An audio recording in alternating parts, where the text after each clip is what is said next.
Welcome to the deep dive.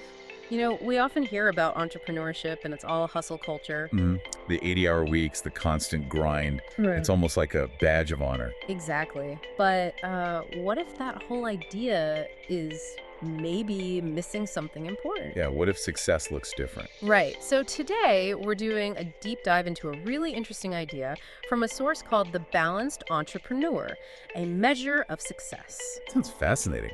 Our mission really is to explore what successful entrepreneurship truly means, maybe beyond just the bank balance. Huh. Okay, so let's get into it.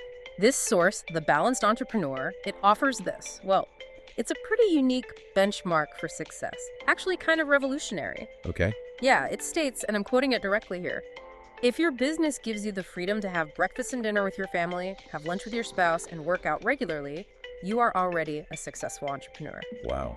Okay, that's profound. Is It really is. Because it just completely shifts the focus, Yeah. away from those external things like revenue hmm or how many people you employ, Right. and puts it squarely on your personal quality of life. It's about whether the business actually serves your life. Instead of consuming it. Exactly. It's like using your business for lifestyle leverage, Mhm. creating the freedom you actually want rather than just, you know, being dictated to by the business. That quote, it really makes you stop and think, though, because it pushes back hard against that grind narrative we always hear. hmm I can almost hear people listening now thinking, okay, but hold on.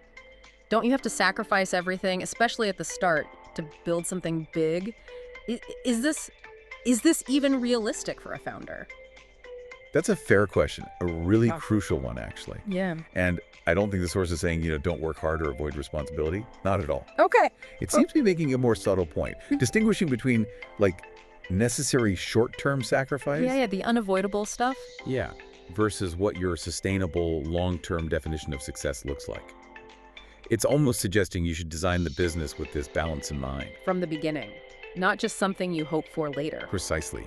Thinking strategically about delegation, about automation, maybe even choosing business models that aren't just trading your time for money, Huh.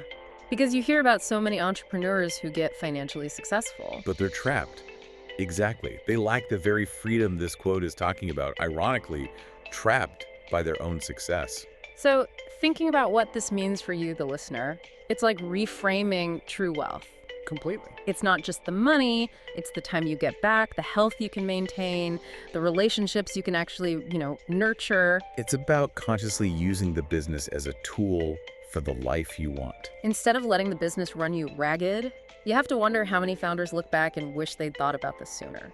It feels like a way to avoid burnout, almost. Yeah, absolutely. And if you zoom out, look at the bigger picture, it forces you to ask, what's the point of all this work? Right, the ultimate purpose. It challenges that whole hustle culture idea head on, encourages you to define success on your own terms.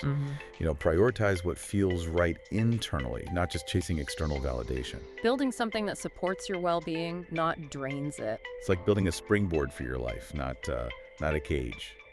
So, wrapping this up, the core idea from The Balanced Entrepreneur is really this challenge to look past the usual metrics hmm and instead really value the freedom and the balance your work allows. It's a powerful reminder, It really is. Success isn't just about what you gain, it's also about what you manage to keep. especially your time, your health, your connections with people. So maybe a final thought for you, the listener, to chew on. What specific freedoms, maybe it is time with family, or pursuing a passion, or just your own well-being, Yeah. what would make you feel truly successful? Regardless of your job title or income. Exactly. And thinking about that, how might defining success that way for yourself actually change the choices you make tomorrow? Not just in business, maybe, but in life overall.